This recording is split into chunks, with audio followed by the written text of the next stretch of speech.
Hi everyone, this is Kari with Consistently Creative Crew, and tonight we're going to do the project recipe for Happy Hauntings.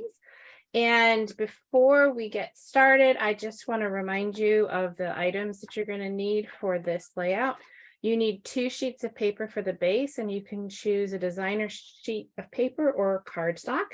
And we're going to actually cut 3 different sheets of paper.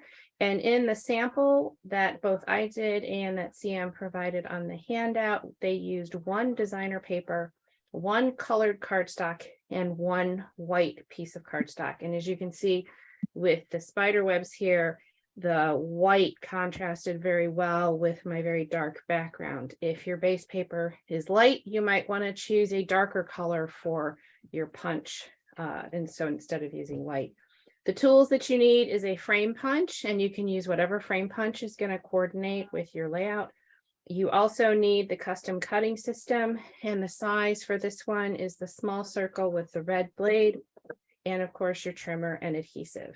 So while you're getting your supplies ready, I'm going to show Cheryl's table, who's going to show us the actual papers from this kit. So this is Happy Hauntings collection. And I just have all the papers spread out here. So there's lots of fun papers, and especially this one. Turn it that way, isn't that cool? And this is on the other side. Anyway, fun paper pack. Oops, that's the other little thing. Looking at, there are the fun stickers. And then there are laser borders as well. 1, 2, 3, 4. I think there's 10. And then this is a little spider. I'll show you later, but you can make that with the punch poop that comes out from the punch. And it also came with a coordinating Shades of Happy Haunting. If you buy the whole collection for $77, you get this paper pack for free.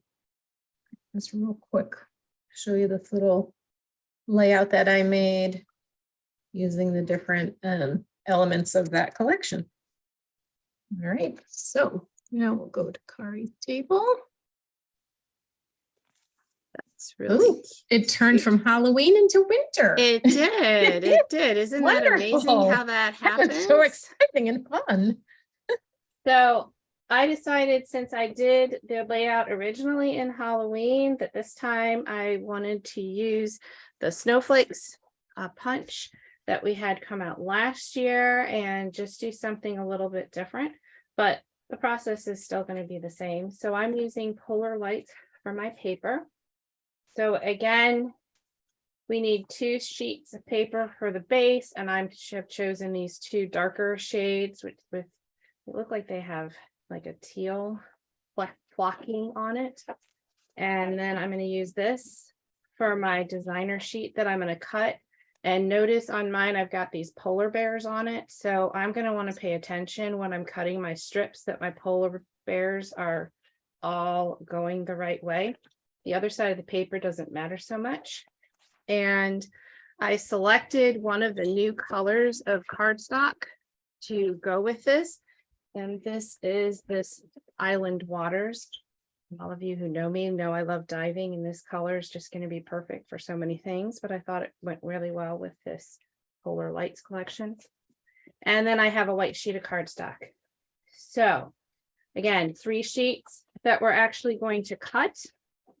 And so let's take our original piece of cardstock our first piece of designer paper, and we're going to cut following the directions here. And this is one thing I want to point out to you. If you look at the directions that are on here, we've got 2 strips that we're going to actually cut. And these are the pieces that we're going to be putting up here across the top of our layout. So if you look at it, you're going to be cutting it and then laying it on here. So you want to pay attention to the orientation of your paper if orientation matters. The other pieces of all of this these are all going to be photo mats. So it really doesn't matter for those what direction they are. So your direction is only going to matter for these 2 strips. So I hope that makes sense. And so I have my sheet here with my cuts. So we're going to cut 2 strips that are 1.5 inches wide. And I am turning my paper sideways so that I will end up with my polar bears right side up once I'm done and I put them on the paper. So again, 2 strips that are 1.5 inches wide. I'm going to do both of those.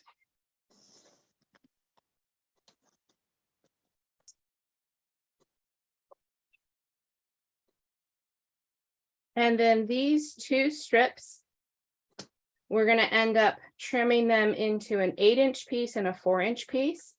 So I'm going to stick both of them and I'm going to do like Cheryl does. I'm going to put them both on top of each other, stick them in my trimmer and trim them at 8. And those are done.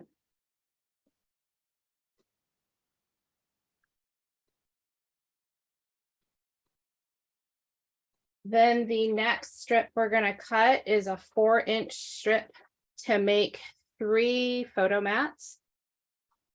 So one's going to be 4x4, another's going to be 4x4, and the final is going to be 4x3. So first cut a strip at 4. And then turn that piece of paper in the trimmer. And now you're going to cut at 4. Then again at 4. And then at 3.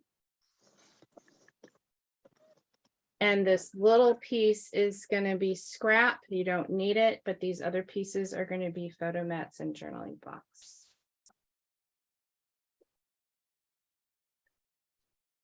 And then the last part of the cutting on this is going to be another 4-inch strip.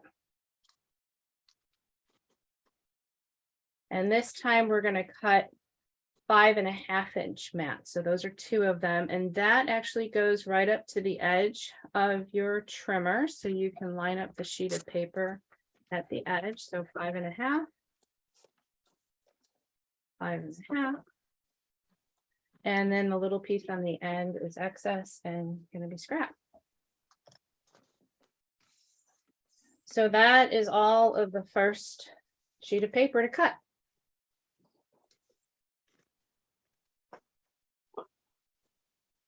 Any questions? Is everybody doing okay? Yeah, just First, good. So far, so good? Okay. So before we cut the next piece, I want to tell you 2 things. So the markings on the sheet of paper, in my opinion, are incorrect. Okay. So they have you cut the 6.5 by 4.5 inch mats. And they say for this, cut then punch, and they have this line drawn in the middle. Well, you really want to cut the whole piece out. Do not cut it in half until after you punch. Okay. So we're going to cut these pieces all out. We're going to hold off on punching, and then we're going to do our 2 circles. Okay. So we're going to cut a 6.5-inch piece in order to get our 1 dimension here. So 6.5 inches. And then we're going to rotate our paper and we're going to cut it 4.5. And then we're going to cut it 4.5 again. And the piece that we are left with should be 6.5 by 3. We only want it to be 6 inches by 3. So you're going to trim that 1/2 inch off.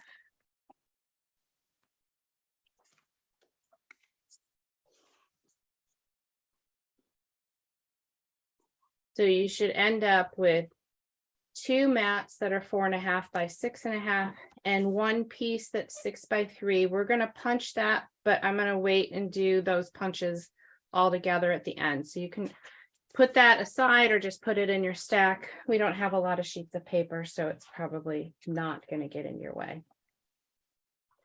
I'm gonna go ahead and set my trimmer aside for right now, and we're gonna go ahead and cut our circles out of this paper.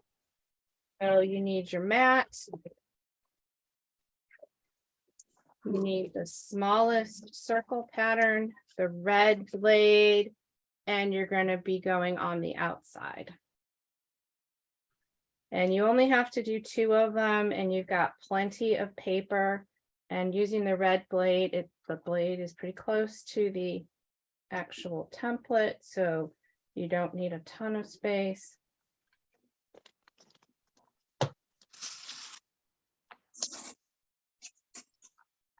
And I always tend to trim, shuffle my paper around and make certain that it all cut really nicely before I pull my template away.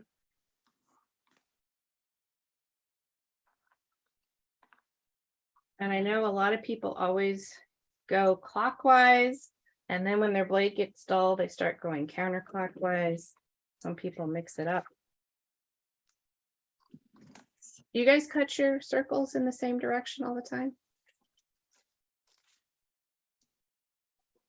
I actually just heard about that and started doing it in the other direction.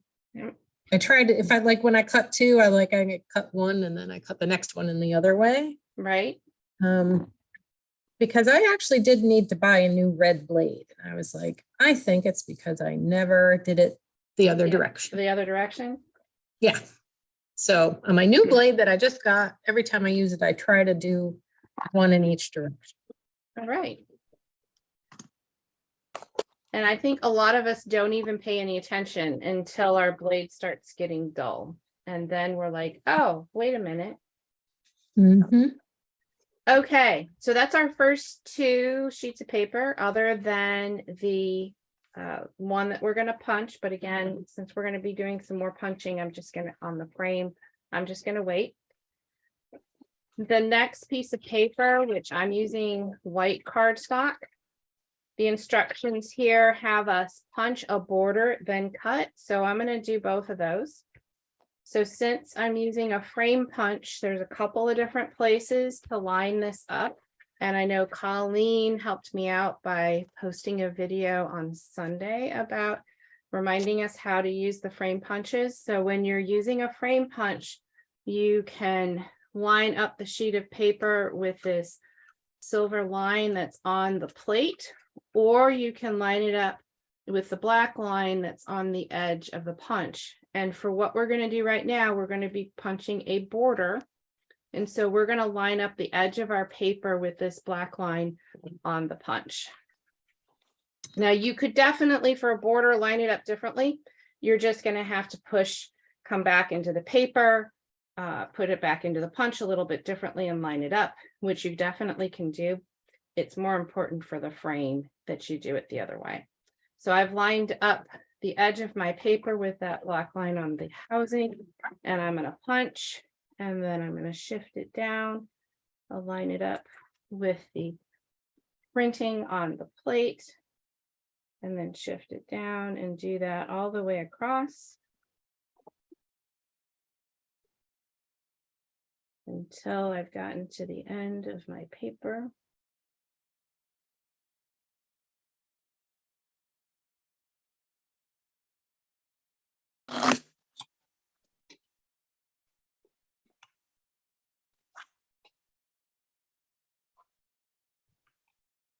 All right, and we're supposed to trim it, but I'm going to go ahead and just flip to the other side of my paper and go ahead and punch the second one now, and then trim both of them at the same time. If you want to trim that piece off right now, you're going to want to trim it off at 2.5 inches. But I just figure I can do this, dump all the punch poop, and then trim off the same. So what punches are people using tonight? I'm using the spider web. Okay, anybody else? I have the geometric dome, I think it is. Oh, nice. I like that punch. I got some waves. Ooh, cool.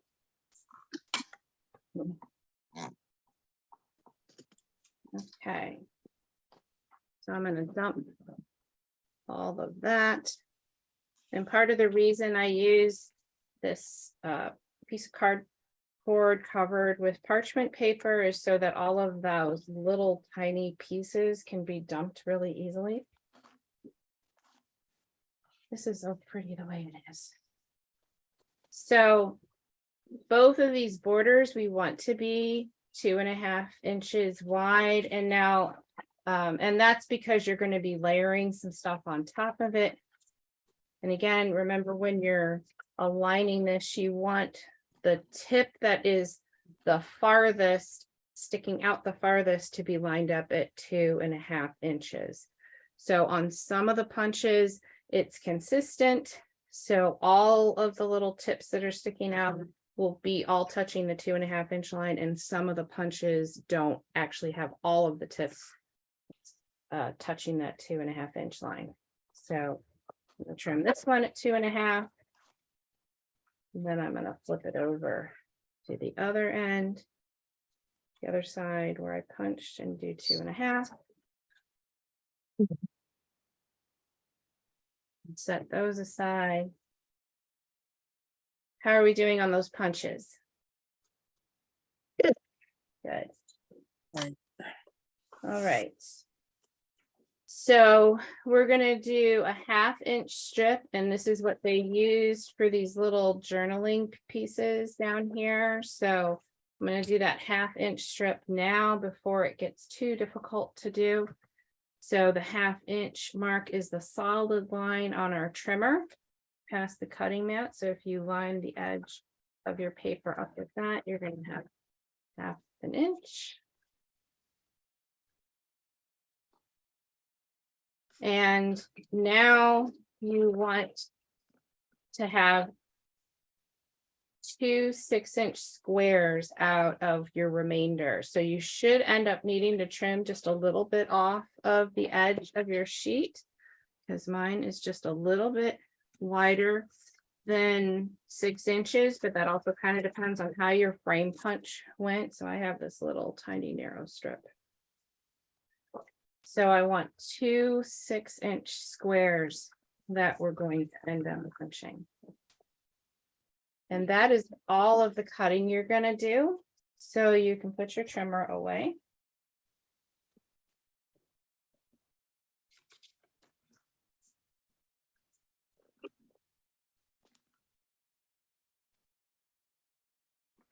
Okay.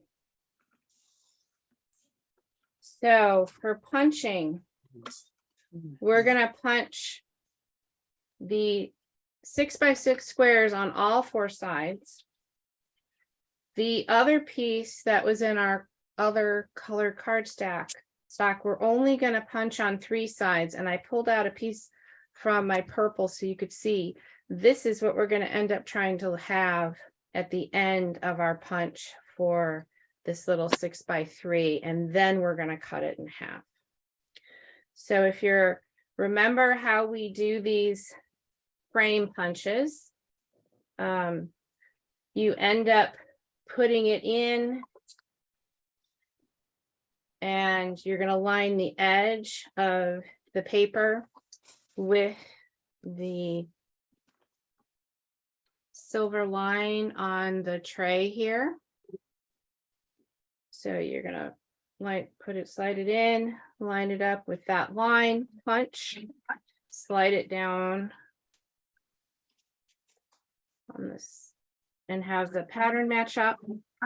And you're going to punch twice, and then you're going to take your paper out and you're going to turn it 90 degrees, and you're going to do the same thing. You're going to line it back up so that the edge of your paper is lined up with the silver line.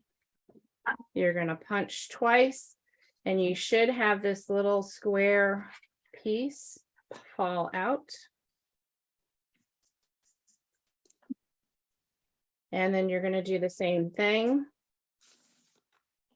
You're going to rotate 90 degrees, align your edge up with the line.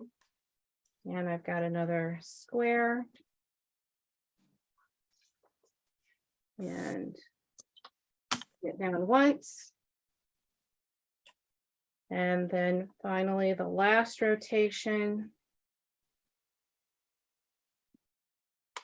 We're gonna do the last bit.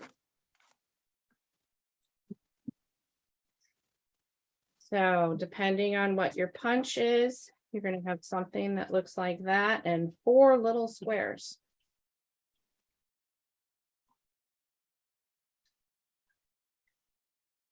And I'm going to get rid of all of my punch poop, and I'm going to do the same exact thing again with the 6-inch square. So again, line up the edge with the silver line, punch twice, and then rotate.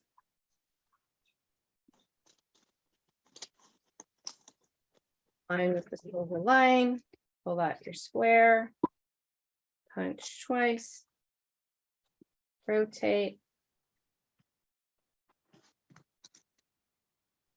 Line with the line, pull out the square, punch twice, rotate.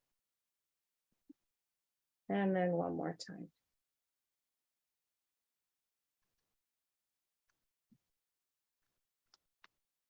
All right, well, that definitely changed perspective. All right. So my stand fell over. Oh,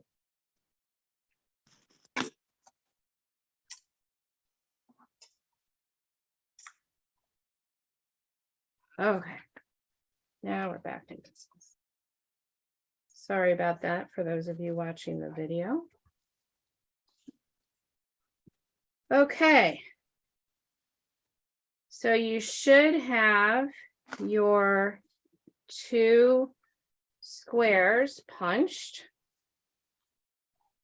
And hopefully that went pretty well for everybody. And now the 6x3. And I thought when I did this and was practicing, the easiest way to do this was to do the long side first, doing the exact same method of putting it in, lining it up so that the edge of the paper was on that silver line, punching it twice.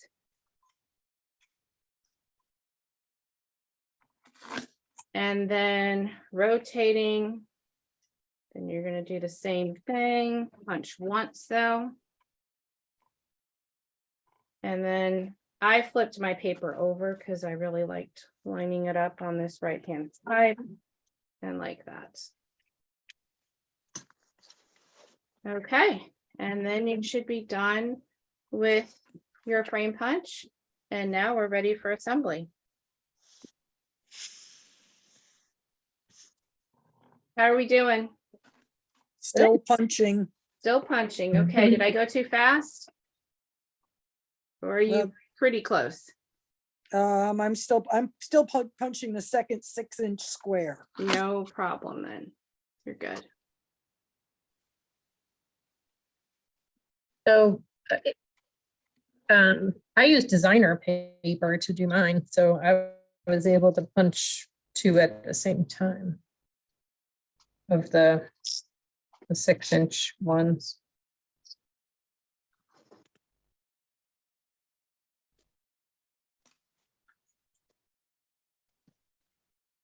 All right, assembly is gonna be really, really easy because we're just stacking things, adhering them down, and this, I think, will go together really fast.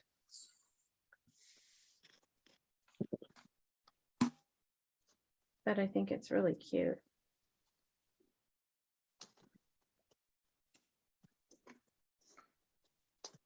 One additional thing that you need to do is you need to take the 6x3 piece of cardstock that you punched, and you're going to want to cut it in half.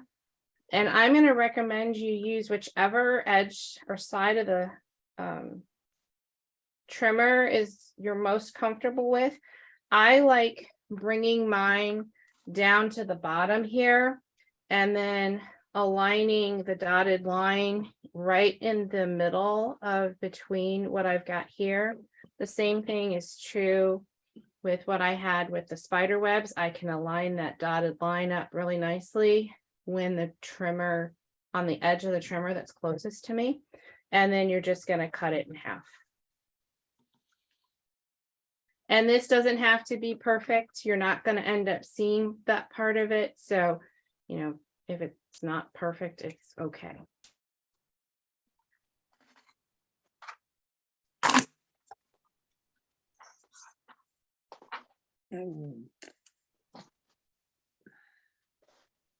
Right. Yes.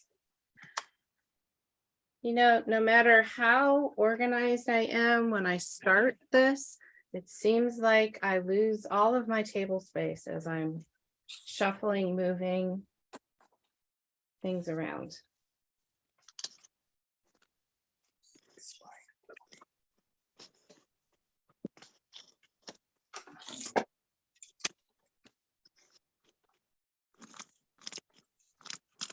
So we have our base papers.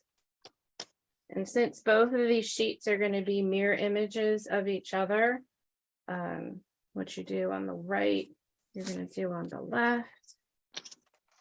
So we can just kind of see how it's going to come together.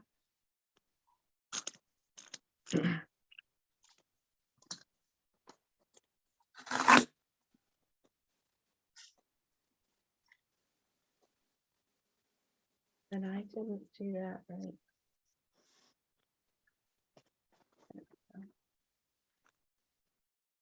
All right.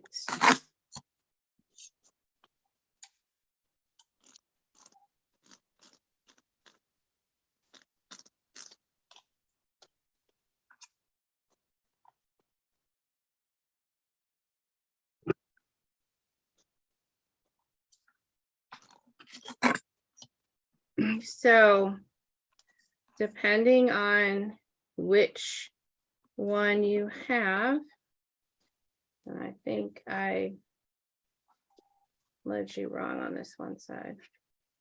So I'm going to retrim that piece of paper. All right, I'll fix that. So what's going to happen on your pieces on the edge? We've got this 6x6 that we trimmed, as well as this other one. They are just going to stack like this. If you want to cut off the one on the bottom and use it, that's okay. But this is how they did this. So they stacked it like this, and then they took one of our squares, and then they took the circle and put it on top. And so this is how they stacked up this piece down here in the corner. So that is the way that's going to go down in your two bottom corners. The piece along the top, you've got your border, you've got your strips, and my border really, I needed to have trimmed a little bit wider because I've got these extra little snowflakes. If I want them to be seen, I might not want to take it all the way up to the edge. But the original intent with the spider webs is you could push this all the way up to the edge and then just layer this on top like this. You can see on mine that I will be cutting off some of my snowflakes. And then the other pieces just fall naturally on your piece of paper.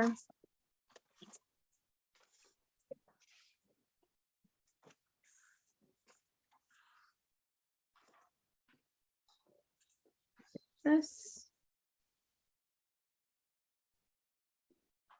And so I think I'm going to go, I think we're going to pause the recording while we go ahead and assemble.